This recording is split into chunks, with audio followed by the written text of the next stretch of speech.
Bonjour à chacun et nous bénissons le Seigneur pour sa bonté envers nous.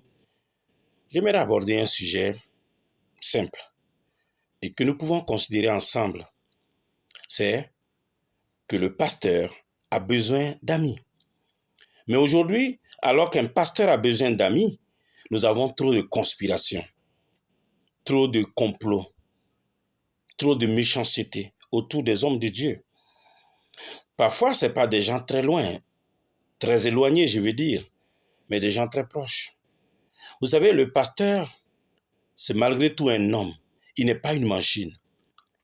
Même appelé, oint, inspiré, le pasteur demeure un homme.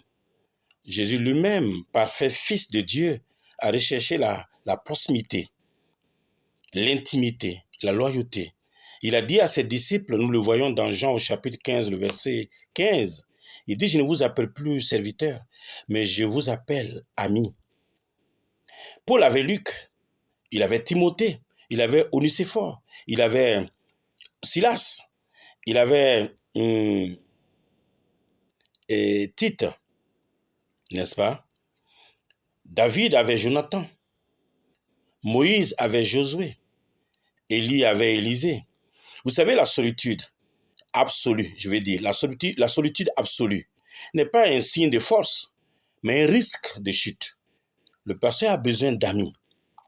Amis pour prier avec lui, pour veiller sur lui, pour lui dire la vérité, pour l'encourager dans les moments de lassitude, pour l'aimer sans le juger. Mais aujourd'hui, ce que nous voyons, on constate un temps de trahison, de duplicité et de conspiration.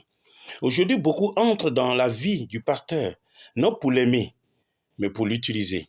Certains s'approchent avec des sourires, mais cachent des poignards spirituels.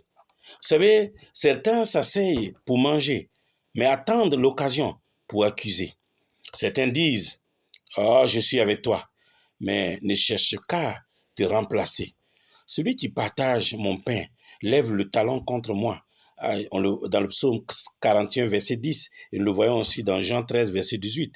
Le pasteur doit donc apprendre à être amical, mais prudent, aimant, mais lucide. Et c'est vraiment important. Que Dieu vous bénisse et à bientôt.